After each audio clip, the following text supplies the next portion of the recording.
Nora Rollins had always trusted the Alaskan wilderness, but as she hiked toward Ruth Glacier on a gray October morning, a strange heaviness clung to her thoughts.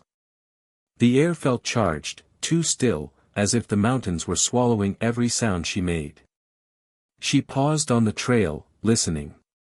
Nothing answered, not the wind, not the distant cracking of ice, not even the whisper of snow shifting beneath her boots. It was the kind of silence that made her instincts tighten. She had spent her life studying harsh terrain, mapping glaciers, and reading the moods of frozen landscapes. She knew when weather was turning, when predators were near, when the earth itself seemed restless. But this feeling was different. It was as though something unseen was observing her from the ridgelines above, tracking each careful step she took. She tried to brush off the unease, reminding herself she had made this trek dozens of times. Still, the sensation clung to her like a shadow. Her last radio call to her team was calm.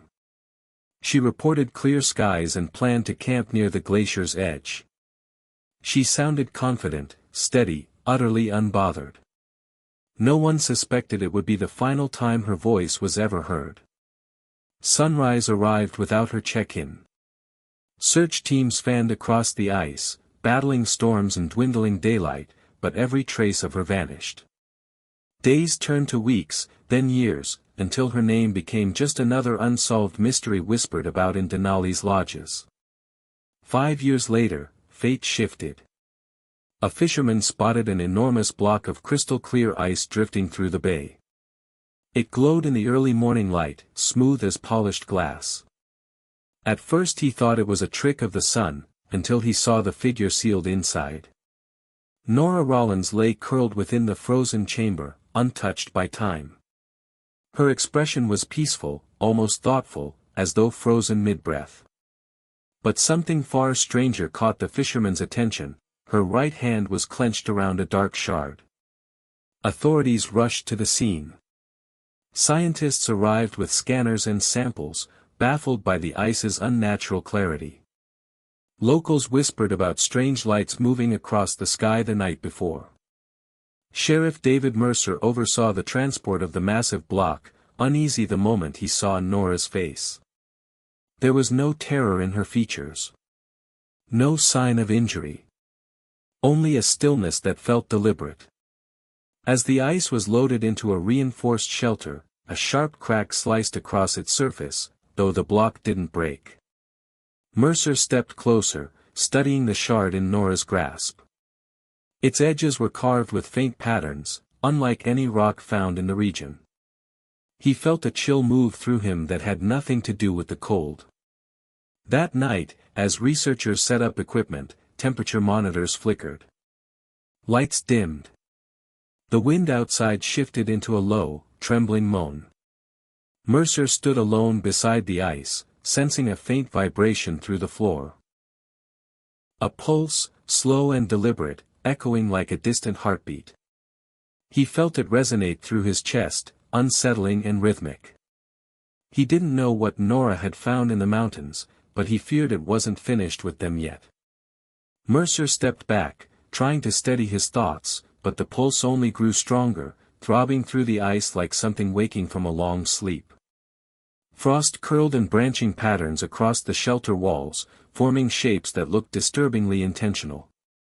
For a moment, he swore he saw Nora's fingers shift inside the frozen block, tightening around the mysterious fragment. He blinked, but the stillness returned, cold and absolute. The sheriff retreated toward the door, frozen by the sense that whatever had been buried with Nora was beginning to stir. Mercer stood in the falling snow, watching the shelter glow like a wound. Everything around him felt unreal, as if the world had shifted a fraction and never returned. He tasted metal on the air. The pulse, soft at first, beat through the valley, through his bones. Nora had vanished. The shard lay on the ground, humming with a wounded light. Elise crawled toward it, her breath shallow, fogging in tiny puffs. "We cannot leave it," she said. Her voice sounded thin, like a radio signal swallowed by snow. Mercer knelt beside her and placed a gloved hand near the shard, but not touching. He could feel its rhythm. Slow. Patient. Like an animal listening for footsteps. If they come back for it, he whispered, we won't be ready. Elisa's fingers brushed the shard. The light bloomed, eager and bright, and for a second it looked almost alive. Symbols moved beneath the surface, tiny, precise, circling like constellations on the edge of comprehension. She yelped and flung her hand away, collapsing into the snow. Mercer pulled her up. We need shelter, he said. The station isn't safe. They bundled into the snowmobiles. The machines groaned to life and cut through the blizzard. Every drift seemed to whisper. Every tree bent as if bowing to a wind they could not see. As they raced, shadows moved along the horizon. Not clouds. Not birds. Something else. Elise looked over her shoulder. They know where we are, she said. Mercer did not answer. He tightened his jaw and drove harder. Hours passed like minutes. The light in the sky kept pace with them, flickering blue and then dimming. At last they reached a cabin that had once been a ranger outpost, a place with a stove and a locked radio. It was small. It smelled of oil and old cloth and survival. They pushed the door open and slammed it shut behind them. The room was shallow and close. The fire stuttered in the stove. Elise spread a blanket on the table and sat, knees drawn up. We need to think, she said. It's calling. It's using the shard as a beacon. Mercer stared at the radio. The dial was dead, its hand frozen at a static line. Outside, the world pulsed. A sound came from the sky, a low, harmonic thrum that made the cabin's glass sing. Mercer pressed his palm to the wood of the table. It vibrated beneath his hand. We have to get that thing away from civilization, he said. If it's a beacon, it will draw more. Elise nodded, but her eyes were hollow. Who will go close enough to move it, she asked. Mercer looked at the shard lying on the wet snow outside, half buried by flurries. I will, he said. She grabbed his sleeve. No. Not you. You need to coordinate. You need to stay alive. Mercer shook his head. I saw Nora. She was taken. I won't let them take more. Their argument was useless. The cold had sharpened everything into absolutes. Night fell. The blue light returned, undulating across the sky in a slow, deliberate rhythm. Mercer waited until the wind died, until the pulse softened, then he wrapped himself in layers and stepped out.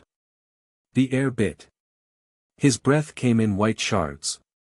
He moved crouched, like a hunter, toward the shard. Up close, the object was stranger still. It was angular and smooth at once, like something carved and then melted. Symbols crawled along its edge, tiny letters that the mind could not hold.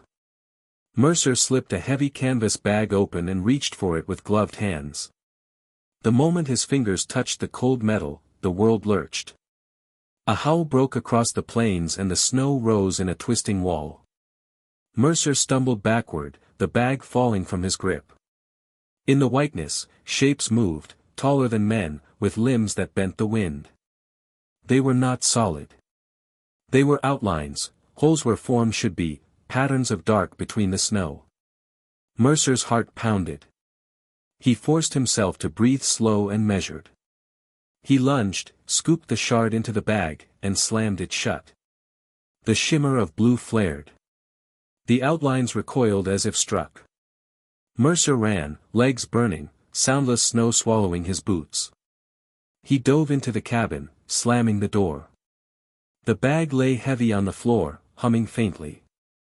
Inside, Elise stared at him. Her face was white as old bone. What happened? She whispered. Mercer could barely speak. They saw the shard, he said. They don't like being cut off.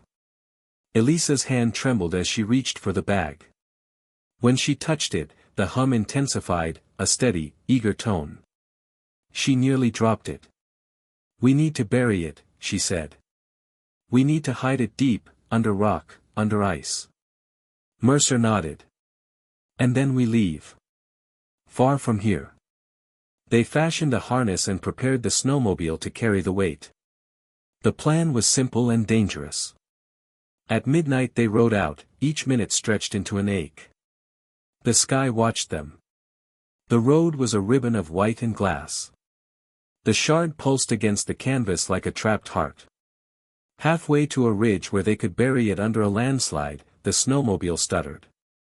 The engines hiccuped and died. The blue light flared, and from the haze emerged a new shape, closer now, and moving with intent. It was larger than the outlines had been, and it hummed like the shard. Mercer grabbed the bag and ran, the creature gliding over the snow without tracks. He felt its attention like pressure on his back. He dove into a shallow drift and held his breath. The creature passed within arm's length. It smelled of cold and salt and old iron. It swept past him and the world went thin. Mercer crawled forward, gasping, until he reached a sheltered cleft in the rock. There, he dug with his bare hands, breaking skin, ignoring the sting. He buried the bag under a foot of frozen earth and packed it tight with snow. The pulse dimmed. For a moment, the stars returned. But then a sound like distant thunder rolled across the valley. The creature had not left. Mercer and Elise fled deeper into the mountains, leaving footprints that would vanish with the next storm. They did not look back. Mercer and Elise pushed deeper into the mountains, moving through a world that felt undone.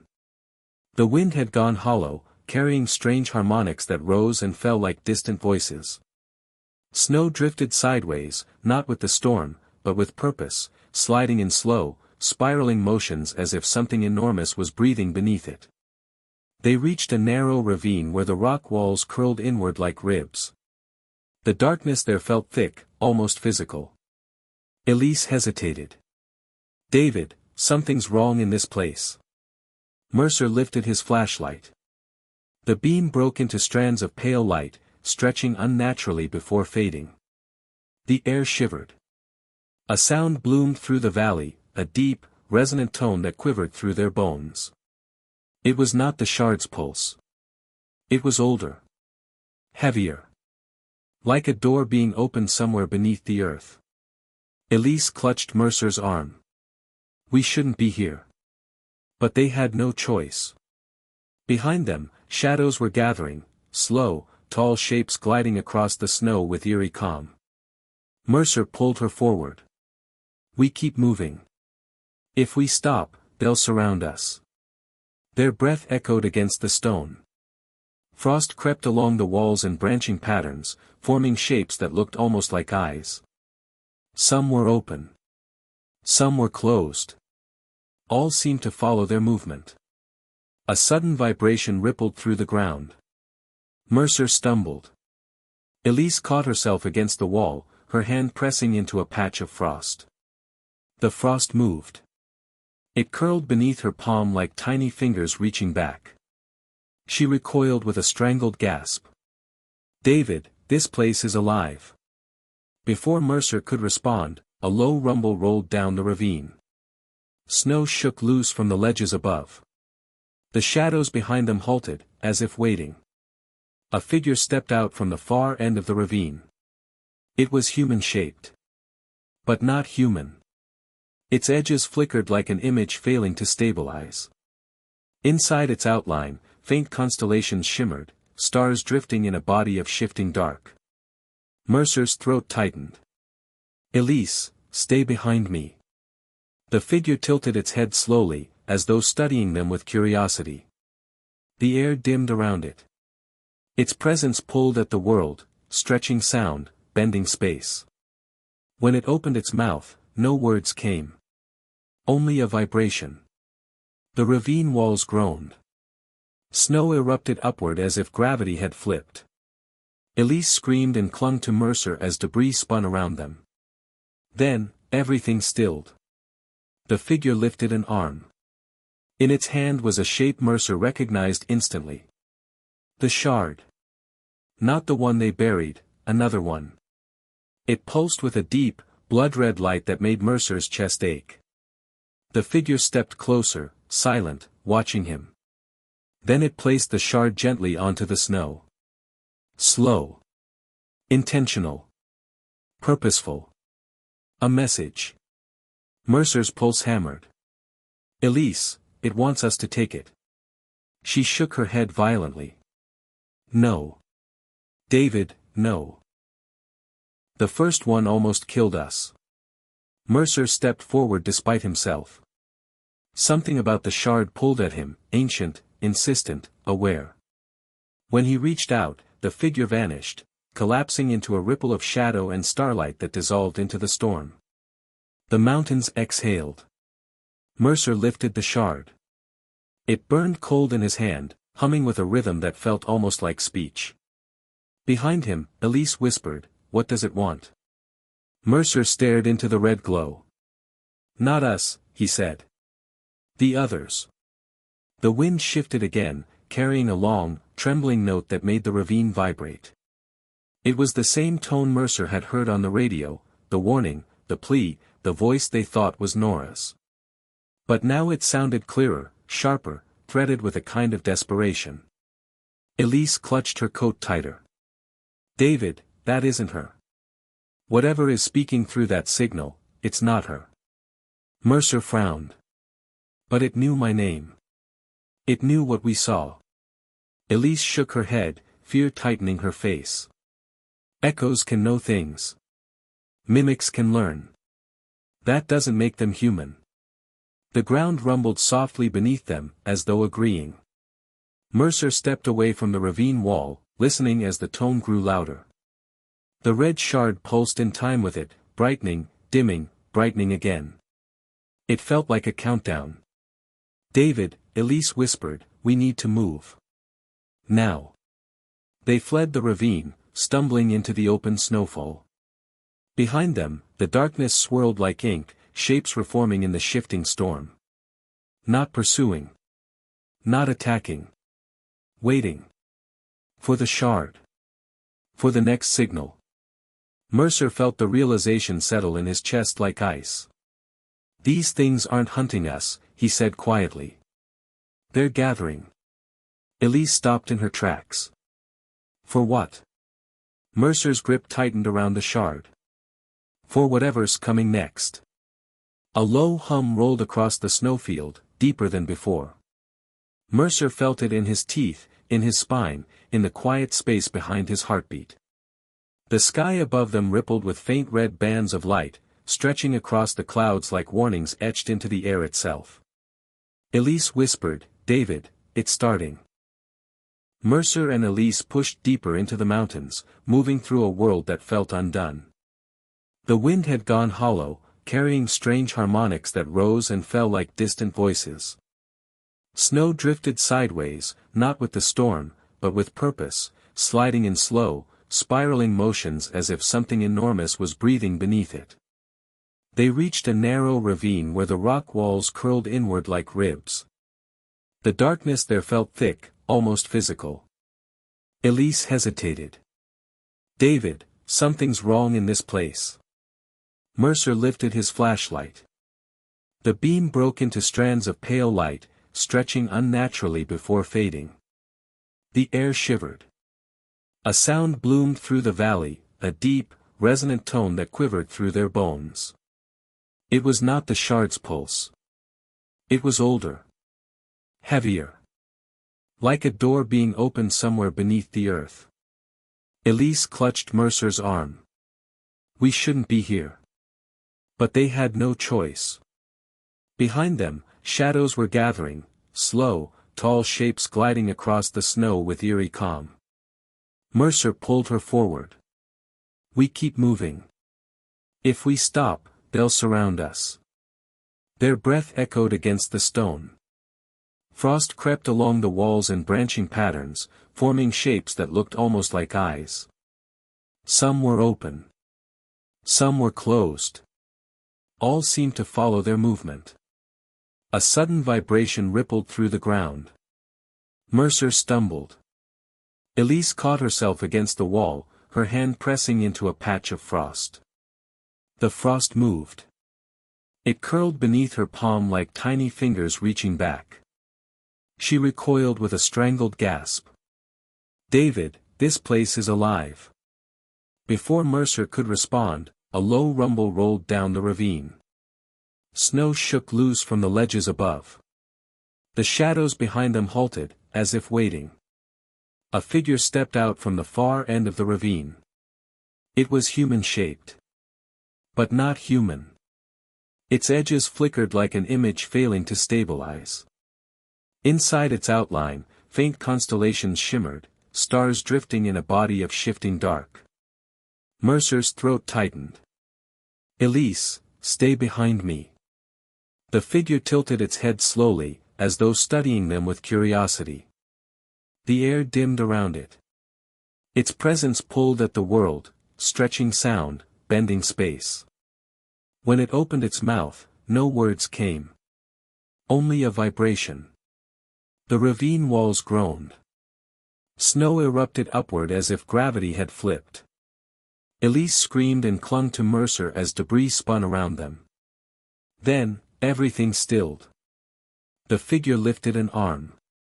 In its hand was a shape Mercer recognized instantly. The shard. Not the one they buried, another one. It pulsed with a deep, blood-red light that made Mercer's chest ache. The figure stepped closer, silent, watching him. Then it placed the shard gently onto the snow.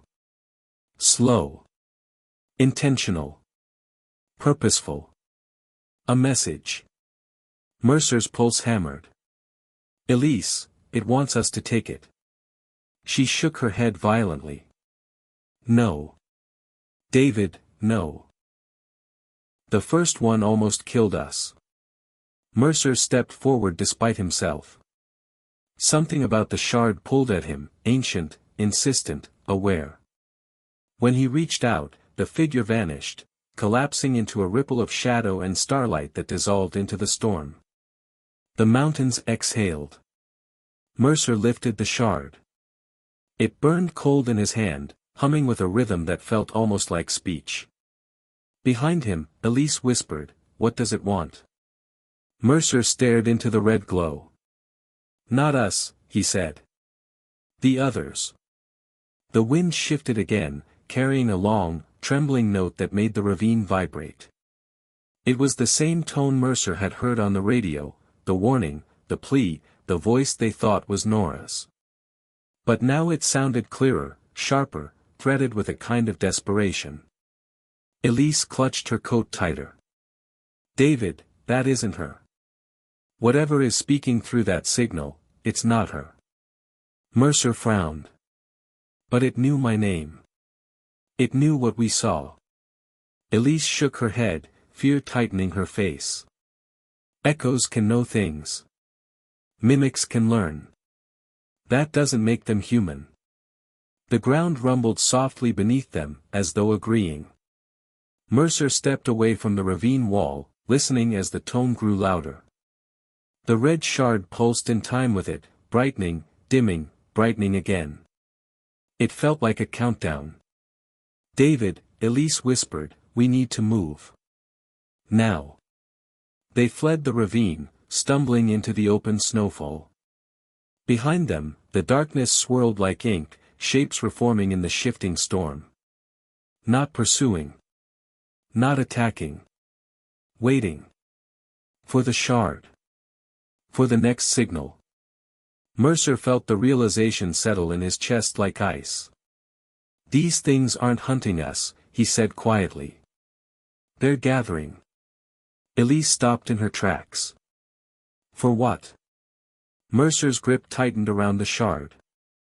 "For whatever's coming next." The scream didn't sound like pain. It sounded like metal tearing, like storms collapsing in on themselves. Mercer dropped to his knees, hands clamped over his ears, vision blurring with white sparks. Elise crumpled beside him, unable to breathe. Nora, or the thing that looked like her, stepped closer. Her movements were stiff, unnatural, as if she wore her own body like an ill-fitting coat. Her eyes flickered with blue light, then red, then nothing at all. "David," she whispered again, but the voice cracked, slipping into tones no human mouth could shape. The creature in the valley answered. A roar that shook the ridge.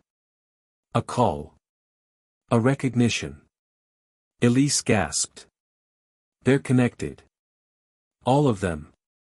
Every shard, every signal." Mercer forced himself to his feet, grabbing Elise by the arm.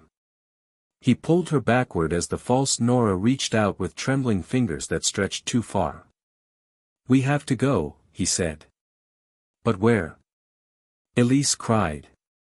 Mercer looked at the swirling sky, at the massive form climbing from the vortex below. "Away from here," he said. "Before they learn how to open the rest." Mercer and Elise fled the ridge, sliding down bared rock and skidding across a crust of wind-packed snow. They moved without plan, driven by a single instinct: put distance between themselves and the pulse. Behind them, the valley convulsed, and the thing within the vortex continued its slow, patient climb. They took shelter in a hollowed cave, a place carved long ago by melt and time. It smelled of damp stone and old smoke. A thin, stubborn fire fought in a steel stove, sputtering like a heartbeat out of time. They closed the entrance with a slab of frozen rock, piling snow against it like a crude barricade. Elise pressed her back to the cave wall, eyes wide and wet. "We can't stay here long," she said. "The shards will draw more. And whatever they're summoning will keep coming." Mercer wrapped his hands around the steaming mug of coffee she offered. The warmth steadied him for a moment, but the tremor in his fingers remained. He thought of Nora, her face, her last words echoing in his head, "They heard me when I touched it." He had promised himself he would not let that happen again. Outside, the world groaned. A distant, rolling thunder moved across the mountain range, but it was not weather. It was the sound of presence, of weight pressing against the bones of the earth. They set a plan that was both desperate and simple. Move south, under the tree line, toward a frozen lake that satellite maps showed as shallow and ringed with logs. There, he hoped, they could bury the shard deep beneath sediment and wood, break the signal physically, undo whatever pattern had been started. They prepared the sled, wrapped the shard in multiple layers of cloth, and fastened it tight. Every knot felt like a promise. At dawn they pushed back into the white world. The air cut at exposed skin. Shadows moved in the distance like whales below a frozen sea. Hours later, as they crested a small rise, Mercer stopped dead. Ahead, the trees shivered as if breathing. They parted slowly, making a narrow corridor. At the center of that corridor stood a figure, small, hunched, facing them. It was a child. Snow clung to its hair. Its skin was pale with cold, lips cracked. When it noticed them, it lifted a hand in greeting, a slow, solemn gesture. Elise went forward, voice soft. "We're not going to hurt you. Are you lost?" The child's head tilted. Its eyes were too old for its face. "Help me," it said, in a voice that echoed like someone calling from the bottom of a well. "Help me find my mother." Mercer felt something tug in his chest, an old paternal ache he did not expect. But he looked closer and saw the way the child's shadow moved, wrong, like a second image out of phase. "No," Elise whispered. "It's bait." They tried to step away, but the child smiled, and the smile cracked like ice. Then the trees closed. Branch tips snapped together with thin, sharp sounds, sealing the corridor. The air went cold as a blade. Mercer shoved the sled forward and bolted, dragging the shard behind him. Behind him, something moved through the trees, soft, fluid, and impossible. He heard voices, many voices, whispering a single name. "Shard. Shard. Shard." They burst out into a clearing. The lake lay frozen and dull, a pale mirror. A ring of logs traced its edge like teeth. Mercer set the sled down and began to dig. The snow was thin here, the frozen topsoil resisted every shovel stroke. He worked until his hands burned and fingers bled, stinging hot in the wind. Elise kept watch, eyes scanning the tree-line. She mouthed prayers she hadn't known she knew. They reached dark earth at last and wrapped the shard in oilcloth, then in metal, then in weighted sacks. They buried it deep, tamping soil and frozen leaves over it until the mound looked like any other patch of earth in winter. For a time nothing happened. They stared down at their hands and the hollow in their chests. Then the ice on the lake cracked. Not a single line, but a web of fissures that spread outward like a spider's web. Blue light spilled from beneath, washing the logs in sick color. From the cracks rose something like steam, but it tasted of iron and ozone. Shapes swam up through the wave of mist, thin, long-armed forms that moved like trapped things coming through a sieve. Elise screamed. They ran to the sled to fetch a weapon, but the creatures had already surrounded them, standing on the ice with joints that bent backward. They were not solid. They were braided light and shadow, and each one wore a face culled from memories, faces of people who had been lost, faces that tugged at the heart. Mercer tried to aim the rifle, but the barrel filled with frost and his hands could not hold steady. The creatures advanced, reaching toward the mound where the shard slept. One reached the mound and touched the snow. The ground sizzled beneath its fingers, steam hissing from the soil. The buried earth sighed, then answered. A heartbeat echoed from below. The shard stirred. The creatures recoiled, then circled faster, chanting in a noise like wind through broken glass. Mercer lunged forward, adrenaline burning, and ripped the cloth away, feeling the shards hum through the material. He swung it up, raw and dangerous, as if the object were a living weapon. The moment he held it high, the world tilted. The sky split into radial lines, and the clouds above them opened like a mouth. From that opening, light fell, slow, deliberate, as if poured. It hit the shard and then everything went white. When the white light fell, it felt like the world had been emptied of sound. Mercer blinked, dazzled, and for a moment the cold slipped away like a forgotten memory. He inhaled, and the air was thick with iron and rain. Elise coughed, eyes streaming as if from wind and salt, though no wind blew. The creatures on the ice recoiled, shuddering, as if burned. They hissed, a sound like gravel sliding over glass, then scrambled backward into the fissures they had made. Snow collapsed into the web of cracks and the pale light receded beneath the lake as though someone had slammed the lid shut. Mercer stood trembling, the shard warm against his palm, its glow reduced to a dull ember. He had expected relief. He did not expect the feeling that settled over him, an absence, as if something had noticed the light and withdrawn to think. Elise forced a laugh that was almost a sob. "Did we stop it?" she asked. Mercer could not answer. He was looking at the horizon where a thin line of movement had begun, far across the valley, the clouds were rolling, folding like layers of skin. The sky carried new lights, pale, peripheral, and not entirely natural. They buried the shard deeper, this time beneath logs and stone, pouring hot water over the mound to freeze the covering solid. They drove heavy spikes through the packed snow and tied ropes around the boulder above it, anchoring every possible hold they could imagine. It felt ridiculous and necessary, sacred and absurd all at once. Night crawled in slow and black. They found a hollow pine and coaxed the stove back to life, the small flame an apology against the dark. They wrapped themselves in wool and silence. "Tomorrow," Mercer said, voice flat, "we go south. We find a place to send word. We warn people." Elise nodded but did not speak. Her eyes kept drifting to the ridge where, earlier, Nora had stood. There was a hunger in the darkness tonight, a patient waiting that felt larger than the two of them.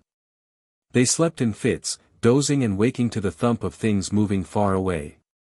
At one point, Mercer woke and found Elise staring into the stove, lips moving as she mouthed phrases without sound. He touched her shoulder. She flinched so hard she nearly toppled the pot. By morning, the track they had carved through the snow had softened and almost vanished. The world was efficient at erasing.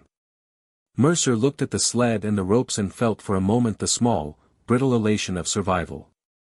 They set out again, heading for a crossroads that led toward a town 3 days' ride away. Their pace was cautious, measured, each mile chewed away like a dull tooth. The sky was empty of birds. On the second day, the radio in Mercer's jacket popped and hissed to life. Static, then a voice, brief, distant, urgent. "Not alone, do not," the transmission stuttered, then died.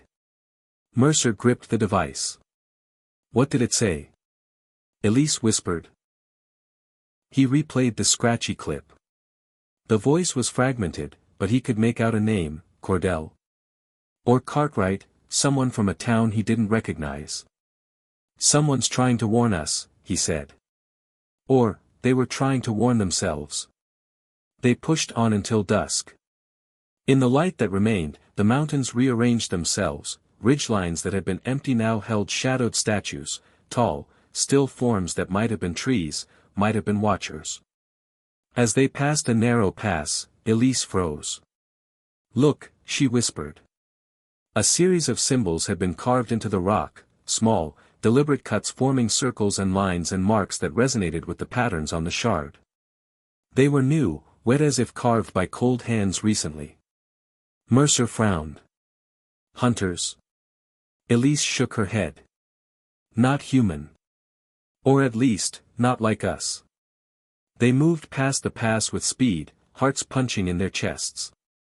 They camped in a shallow hollow that night, the world close and listening. Mercer kept his hands near the sled, near the spot where they had hidden the rope that led back to the burial site. Sometime in the small hours, there was a sound outside the hollow, a soft, patient scratching, like fingernails on wood. Mercer slipped out and peered into the dark. At the edge of the light, a figure crouched. It was tall and thin, draped in rags of ice and shadow. Where a face should be, there was only a mask of frost, thin, porcelain, with cracks like dried rivers.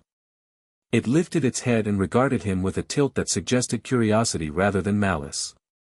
It spoke, and the sound came not from its mouth but from everywhere at once. "Bring it back," the voice said. "Return the song." Mercer felt the rope in his pocket grow warm. He had wrapped its end tight to the sled, a fragile tether to the buried shard. "Who are you?" he asked, though he knew the answer before the creature spoke again. "We remember," it said. "We keep the edges. We keep the rhythm." Elisa's hands went to her mouth. "You mean the others?" The creature cocked its head. "We are the ones who bind. The ones who sew the seams. The song must not stop." Mercer felt something like a thread pull inside him, an animal memory of hunting and hiding and ritual. The creature wanted the shard returned. "No," Mercer said. "We buried it."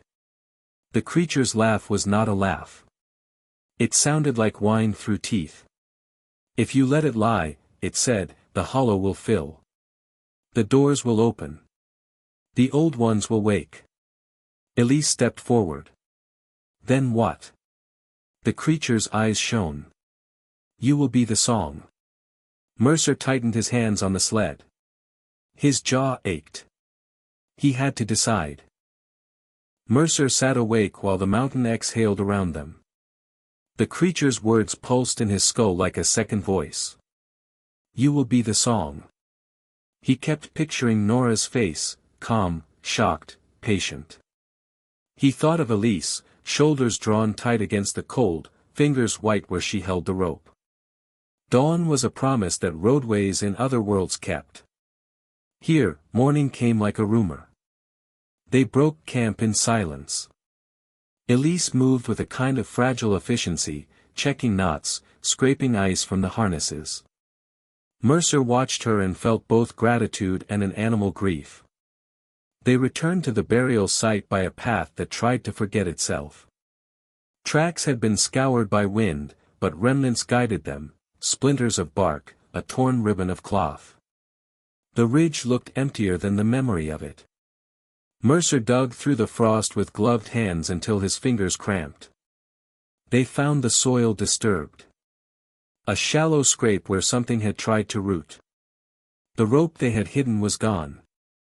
The earth had closed, leaving only a pale ring of unsettled snow. "No," Elise breathed. Her voice broke like ice. He searched the hollow. Footprints circled the mound, not human footprints, too deep, too precise, crossing in tight arcs like a ritual. Symbols had been pressed into the snow. They glowed faintly for a moment, then faded like embers. "We were careless," Mercer said. "Or worse, too proud." Elise sank down on the cold ground. "I thought burying it would end it," she whispered. "It was supposed to be simple." A sound rolled from the trees, a low choir of tones that built into a rhythm. The binders were calling. Not with voices, but with pressure, pressure against the air, against memory, against the idea of distance. "We have to follow it," Mercer said. "We have to find where they are gathering. If we can find their center, maybe we can stop them." Elise looked at him with eyes that had been made gray from too much cold. "You want to chase a song into the dark?" she asked. "Someone has to," he said. "Someone has to try." They tracked footprints that led away from the burial mound into denser woods. The trees closed in, branches knitting above them, making a tunnel of ice. Shadows moved inside the bark. Sometimes they saw faces embedded in the trunk, eyes like tiny moons where sap was frozen. At midday they found a clearing. Not large. Not empty. But arranged, stones set in a ring, splintered wood, and at the center a pedestal of ice, carved and polished. On the pedestal lay a shard, small, bright, pulsing with a cold, greenish light. Around it, figures stood. Not human. But not entirely monstrous either. They were the binders, arrayed in a circle, hands raised, voices whispering without sound. Nora was there. Or a version of her. She stood with her head tilted, eyes closed, palms turned upward. Something rested on her shoulders like a shawl of thin frost. Mercer felt the ground shift under him. "Nora," he shouted. The shout broke the circle's rhythm. A single binder turned, its face folding like paper, and regarded him. For a long moment, nothing happened. Then the binders moved as one. The air filled with a low, crystalline chant, and the shard on the pedestal brightened. Elise grabbed Mercer by the sleeve. "We need a plan," she hissed. "And fast." They crouched behind a ruined log and watched the circle. Mercer's mind tried to sort options, distract, run, fight, bargain. None felt like a map out of the maze. He thought of the rope. He had left it at the burial site as a mark, a shackle. Perhaps it could be used as a lure. Perhaps they could trade one shard for another and break the chain. "Listen," Elise whispered. "That chant, it's responding to the shard. It's tuned. They sing to it. If we take their song, maybe it can't bind others." Mercer considered the thought and felt the shard in his pocket. Its light was dull, but it hummed softly, like a hidden throat waiting to speak. He pictured the binders turning their backs, hands lowered, and then the moment Elise darted out to snatch the shard from the pedestal. "No," he said. "If we take it, they'll know. We need a diversion." They waited until the light slid across the sky to the west. Mercer gathered a pile of dry brush, a thin pile from the edge of the clearing. He wrapped a length of his coat around it and soaked it with oil from a spare canister. Elise took a breath, the way someone holds themselves before stepping off a cliff. "Do you think I'm ready for fire?" she asked. Mercer couldn't see the answer he would give afterward. He struck a flint and tossed the torch into the center of the opposite tree line. The blaze caught quickly in the brittle undergrowth, and smoke rose like a cloud of black thought. The binders turned. Some moved toward the fire. A small fissure opened in their focus. Elise moved. She was a shadow sliding between trees, a breath lost to the snow.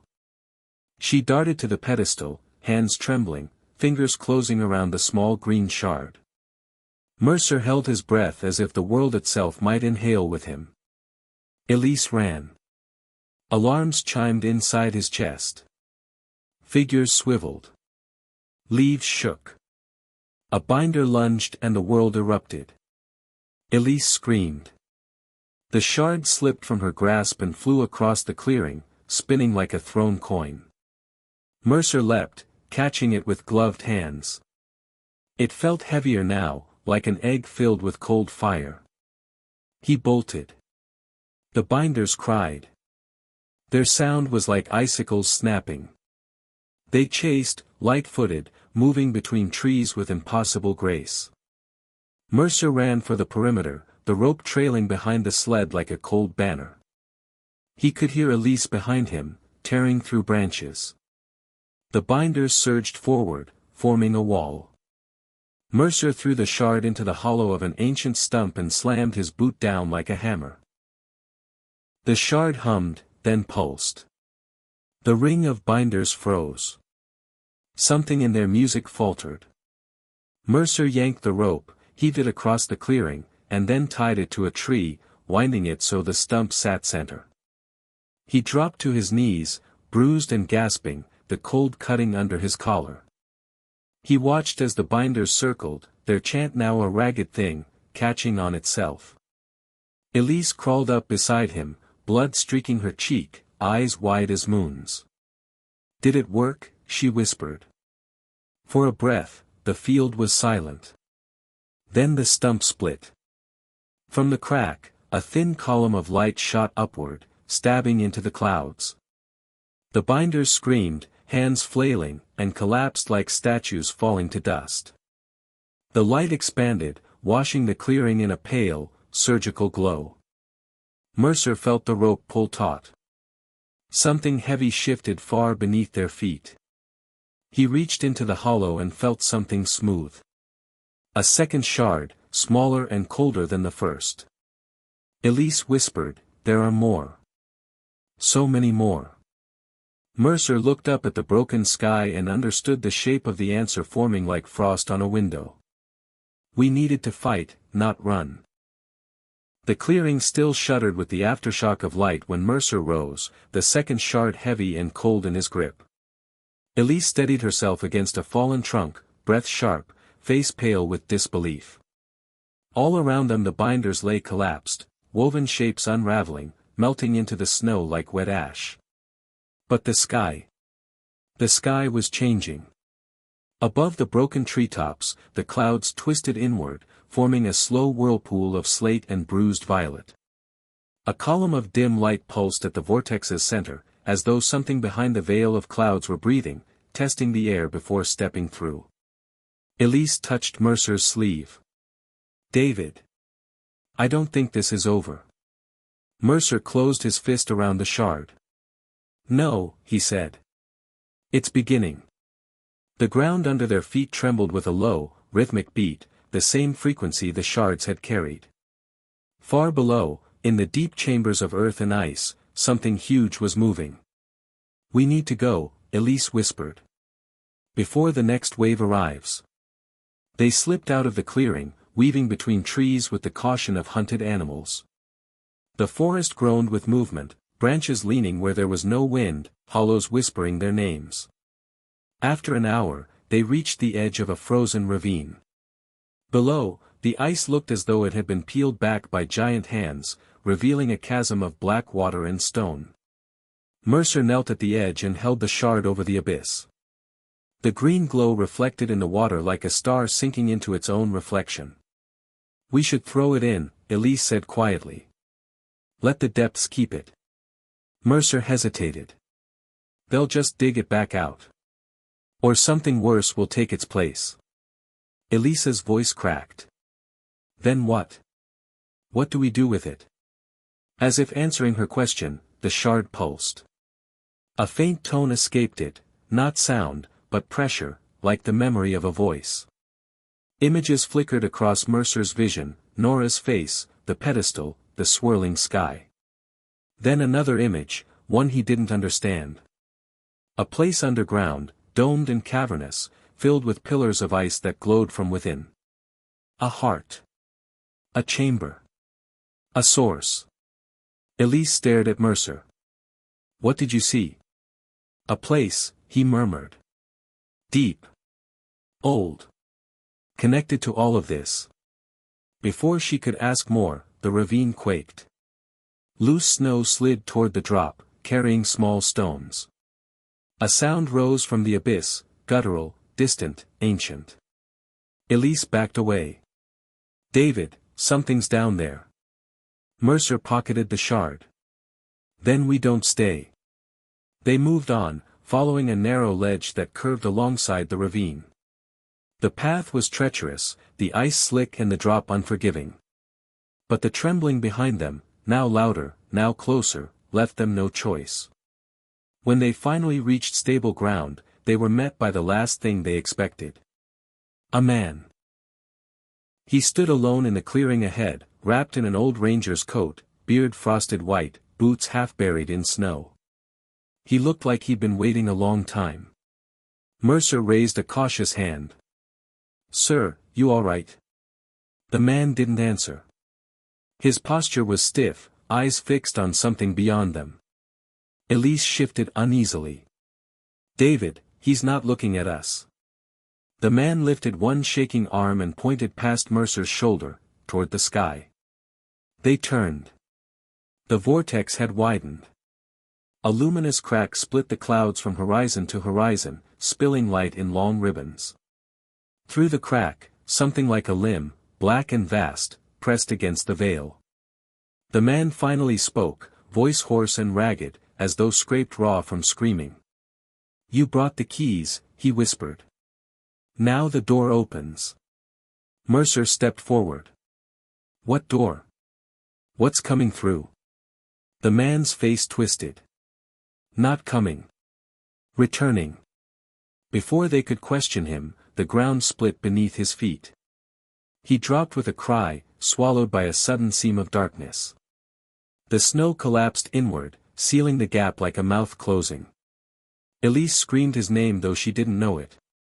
Mercer pulled her back from the collapsing edge. Then the sky pulsed.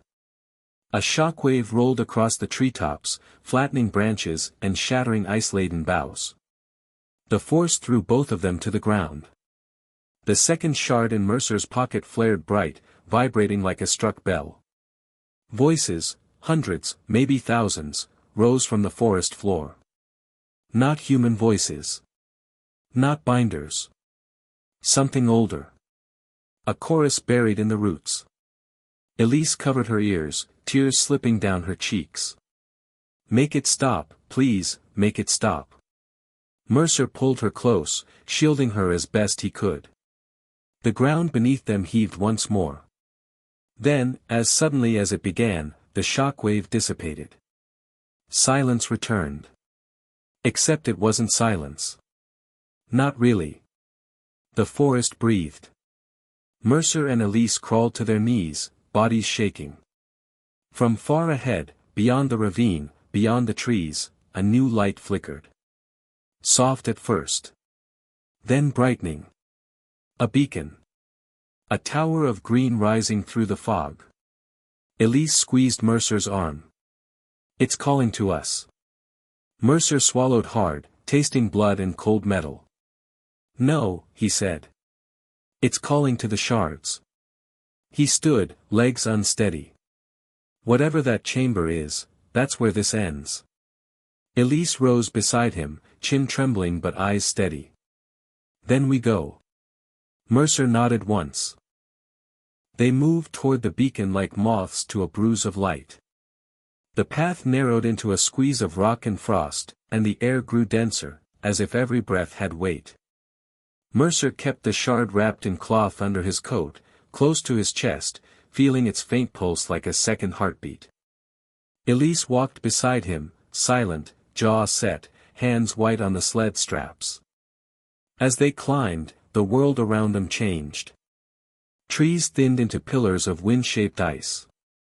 The snow became glass underfoot, reflecting shards of the sky. Every step echoed, and the echoes had shape, tiny repetitions that multiplied until the valley felt crowded with small voices. They reached a low tunnel, carved by water and time, and squeezed through. Inside, the tunnel opened into a cathedral of stone. Pillars rose like ribs, their faces studded with frost and ancient carvings. The air smelled of wet rock and old salt. At the center, buried in a shallow basin, a structure pulsed, a throne of stacked ice and metal, and upon it a heart the size of a man, wrapped in crystal and veined with faint light. Around the throne stood figures. Not binders. Not the wisps from the lake. This was older, men and women, faces lined with years, clad in heavy parkas stitched with symbols Mercer recognized from the shards. They moved slowly, in a circle, weaving a pattern with rope and breath. Nora stood among them, eyes closed, lips moving in a chant other than human. Her skin had the sheen of someone preserved, but she was alive in a way that frightened him. One of the elders turned and saw them. He was ancient, his beard white as the ice, and when he spoke his voice sounded like cracked wood. "You have come," he said. "Late, but true." Mercer stepped forward. "We buried one. We thought that would stop it. We tried to hide the song." The elder's eyes were kind, but empty. Songs cannot be hidden. They are remembered. Elise tried to pull Mercer back. "We don't know their rules." The elder nodded. "You know nothing. You know only fear. But perhaps fear is a kind of knowing." He pointed to the throne. "The heart calls. It calls to its own. It calls to those who bear keys." Mercer felt the shard throb under his coat. He thought of all the fragments they'd seen, the ones buried and the ones returned. "Why Nora?" he asked. "Why her?" The elder's face tightened. She touched what all the old ones left behind. She sang, and the song answered. She became a keeper, unwilling, but kept all the same. Nora opened her eyes. They were not the soft brown he remembered. They were bright with the shard's color, green and blue braided together, and when she looked at him he felt a sorrow as big as the mountain. "David," she said. "You should not have come." "Nora," he reached for her. She stepped back, palms raised. "Don't touch me," she whispered. "Not yet." Elise pressed forward. "We can take the heart. We can end this." The elder's lip curled. "You do not end what remembers. You may change the melody, perhaps, but you cannot silence the ocean." A low sound rose from the throne, a tide of pressure that pushed against their ribs. Mercer felt the shard grow hot in his grip. He understood then what the elders had known before: the shards were not merely keys. They were promises, contracts between the land and something older than language. Each shard matched a vessel, a heart. Each heart was a call awaiting a voice. "We can lure it," Elise whispered. "We can bind it to one place. We can keep it from spreading." "At what cost?" the elder asked. "At any cost," Elise said. Mercer thought of their towns, the lodges, the children of the valley. He thought of the fishermen who had found Nora and the radio voice that had begged them not to open the ice. He thought of the binders and the faces on the lake. He saw, in a flash, a future where every shard was a beacon and the sky filled with open mouths. "No," the elder said softly. "You think with the logic of survival. The mountain thinks with a different math. There is one way." He pointed to the heart on the throne. To bind a heart, a willing vessel must take the place of the key. The song demands exchange. A keeper for a key. Silence fell like snowfall. Mercer understood the implication. You mean sacrifice? The elder nodded. A keeper must stay. The others may go on.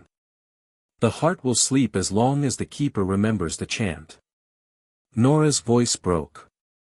It chose me because I listened. It kept me because I could not stop hearing. Elisa's breath came sharp. We won't let you stay. Nora smiled, a small, terrible smile. I am already staying. I never left. Mercer felt panic rise, thick and hot. There must be another way. The elder shook his head. There are threads. There are variations. But the fundamental weave requires a holder. Elise sank to her knees. Not me. Not you. Not anyone. A long, low chord rose from the throne, and the basin of the heart glowed brighter. Mercer knew then that time was compressing. Outside, the mountain flexed. The vortex over the ridge brightened, like a pupil opening. He looked at Nora. She looked so small in that place, so centered in a duty that wasn't chosen. Is there a choice? He asked. She closed her eyes. There is always a choice. Even death is a choice, David. Elise cried out. Then choose. Mercer thought of every person he'd failed to save. He thought of promises, oaths, and things done in the dark to keep others alive. He felt the shard bite the cloth like a living thing. I will do it, he said. Elisa's head snapped up. No. We have no time, he replied. If we leave, they'll take more. If I stay. Don't do this, she sobbed. You promised. A promise is what keeps people alive, he said. If I stay, maybe the song stops with me. The elder approached, placing a hand on Mercer's shoulder. A keeper must love the valley enough to stay. It is not death you choose. It is memory. Mercer looked at Elise, at Nora, at the binders now stirring, at the heart that pulsed like a slow, terrible drum. He thought of his mother, of small-town birthdays, of the smell of coffee in cabins at dawn. Promise me one thing, he said. If I stay, keep them safe. Teach them the chant, and bury me where I fell. Elise shook her head, tears burning. I'll never forgive you. He smiled a sad, small smile. Then forget me and keep the song. He stepped forward, the elders parting silently as if honoring a rite. The throne's light washed over him, and the chamber hummed in response. Nora reached for his hand, fingers cool and small. Remember me, she said. Mercer took the shard from his pocket and placed it on the heart. It fit like a key into a lock. A tone rose, pure, high, and then deep, so deep it made the stones weep. The elders began to chant, slow and old. Elise clung to Mercer's arm, pulling, mouthing curses and pleas. But he did not move. The heart accepted the shard. Light flowed through Mercer, through the chamber, and into the galleries below. Pain came, not unkind, but real, like cold fire. He felt his bones hollow, his blood chill, his fears laid out like offerings. When the light cleared, Mercer stood in the throne's place. The shard had melted into his chest, a bright sliver of green running beneath his skin. His breath came like the wind through an empty valley. Elise screamed his name. He tried to speak, but the chant rose before he could form words. The elders took him in, their voices weaving him into the song. Nora smiled sadly, and then she was gone, her face smoothing into peace as if the mountain had finally received its answer. Outside, the vortex faltered. Light bled from the crack, then sealed slowly like a wound healed with icy hands. The binders dissolved into threads of light and blew away like seeds. Elise fell to her knees beside the throne and sobbed for a long time. When she stood, the chamber felt different, lighter, as if some heavy burden had been lifted. The elder approached her, placing a small carved stone in her hand. "It will help," he said. "Not to bring him back, but to keep the melody true." She held it to her chest, feeling its warmth. "Promise me you'll tell them," Mercer said, voice now a low chord that seemed to come from the walls. "Teach them to remember, so the song does not wake again." Elise nodded, wiping her face. "I promise." He watched her walk from the cavern, the doorway folding shut like a sigh. Outside, the sky was clearing. The light over the ridge was dimmer, more ordinary, as if the world had moved an inch back into itself. But before she left, Elise turned once more. "David?" she asked. He answered with the chant, a single phrase, ancient and elsewise, and she dropped to her knees and echoed it until it filled the chamber. Then she left. Years later, in the town below, children learned a song. Not for fun. Not a lullaby. A remembering song, taught in hushed voices, a warning and a prayer. Sometimes, on cold nights, people said they heard a faint hum from the mountain, soft, patient, like a second heartbeat. They said it was Mercer, keeping watch. They said that Nora sometimes appeared at the ridge, eyes like stars, and then slid away into the snow. The world went on. But beneath the valley, stones still remember the shape of his promise. And the shards, if you find one, watch you like a thing that measures how loud your heart is.